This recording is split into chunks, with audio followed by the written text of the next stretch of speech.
வணக்கம், welcome to ulaga thamizha. இன்றைக்கி நம்ம தக்காளி தயிர் கறி எப்படி செய்கிறதுன்னு பார்த்துலாங்க. தக்காளியும் தயிரும் இருந்தால் போதும், ரொம்ப ஈஸியாக அதே சமயம் ரொம்ப டேஸ்டியாக இருக்கும் இந்த ரெசிபி. வாங்க எப்படி செய்கிறதுன்னு பார்க்கலாம்.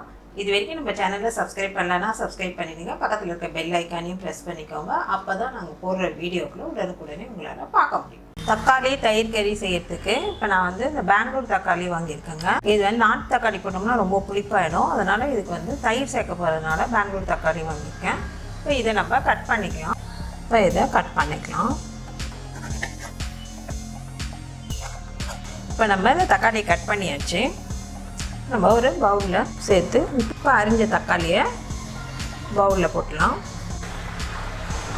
இப்போ இதோட உப்பு சேர்த்து நல்லா கலந்து வைக்கலாங்க.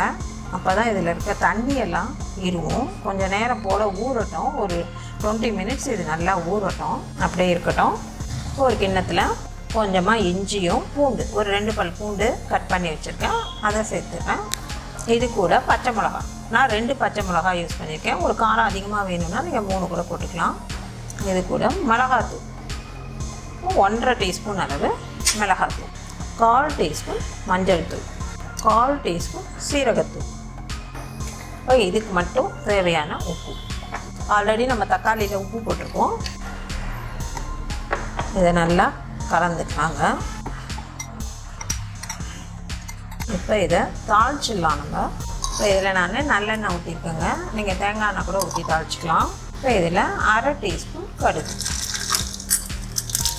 கொஞ்சம் கருவேப்பிலை. இப்போ இதை நம்ம கலந்து வச்சுருந்தோம் இல்லைங்களா, அதில் நல்லா ஊற்றிடலாம். இப்போ நம்ம மிளகாத்தூள் மஞ்சள் தூள்லாம் பச்சையாக போட்டதுனால இதில் சேர்த்து கொதிக்கிற எண்ணெய் ஊற்றும் போது அந்த பச்சை வாசனை போயிடும். அதுக்காக தான் இதில் சுட சுட ஊற்றி கலக்கிறது. அவ்வளோதான், சூப்பராக கலந்துருச்சு. இப்போ நம்ம தயிரை கடைஞ்சி எடுத்துக்கலாம். 1 கப்பு தயிர். இப்போ இதை நல்லா க்ரீமாக அடிச்சுக்கலாங்க. இப்போ இந்த தயிர் இதுக்கு போதும்.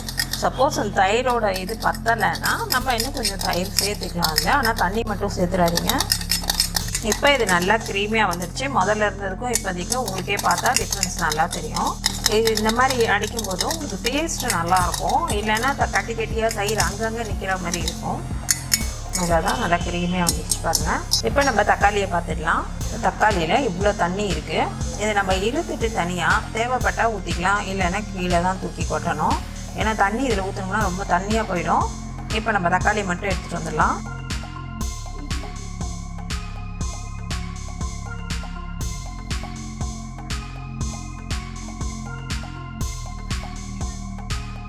இப்போ இவ்வளவு தண்ணி இருக்குது நமக்கு, இது தேவையில்லை நமக்கு. இப்போ இதை நல்லா கலந்தாச்சுங்க.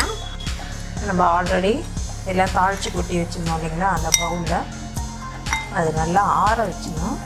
ஆற வச்சா பார்த்துக்கலாம். நல்லா ஆறிச்சு. இதை இதோட சேர்த்துட வேண்டியதான். இதில் இப்போ லைட்டாக கொஞ்சம் சுகர் சேர்க்கும் போது இந்த புளிப்பு அந்த காரம் இதெல்லாம் போட்டிருந்தோம் இல்லைங்களா, எல்லாமே பேலன்ஸ் ஆகும். ஸோ இதில் ஒரு 1/2 டீஸ்பூன் சுகர். இது சர்க்கரை எல்லாம் தெரியாது உங்களுக்கு, அதனால் கொஞ்சம் கொத்தமல்லி இலையும் தூவிடலாம். இப்போ நல்லா கலந்துக்கலாம். இது நம்ம சைட் டிஷ்ஷாகவும் வச்சு சாப்பிட்லாம். சப்பாத்தி, பூரி, இட்லி, தோசை எல்லாத்துக்கும் ரொம்ப நல்லாயிருக்கும். டிஃப்ரெண்ட்டாக இருக்கும். சட்னிக்கு பதிலாக இது சாப்பிடும்போது ரொம்ப நல்லாயிருக்கும் டேஸ்ட்டு. இல்லை சாதத்துக்கு கூட தொட்டு சாப்பிட்லாம். உங்களுக்கு மஞ்சத்தூள் வேணாம் அப்படின்னா ஸ்கிப் பண்ணிவிடுங்க. இதில் மஞ்சத்தூள் போட்டதுனால மஞ்சளும் மிளகாத்தூள் எல்லாம் சேர்த்து இந்த கலரில் இருக்கும். உங்களுக்கு அது வேணாம் அப்படியே வெறும் பச்சை மிளகா காரமும் போதுன்னா நல்லா ஒயிட்டாக இருக்கும். இவ்வளோதான். இப்போ நமக்கு ரொம்ப ரொம்ப சுவையான ஒரு தக்காளி தயிர் கறி ரெடி. தக்காளி தயிர் கறி சூப்பராக ரெடி ஆயிடுச்சுங்க. நீங்களும் உங்கள் வீட்டில் இதே மாதிரி செஞ்சு பார்த்துட்டு உங்கள் கருத்துக்களை எங்களுக்கு தெரியப்படுத்துங்க. இந்த வீடியோ பிடிச்சிருந்தா லைக் பண்ணுங்கள், ஷேர் பண்ணுங்கள். மறக்காமல் ulaga thamizha சேனலை சப்ஸ்கிரைப் பண்ணுங்கள். தேங்க்யூ.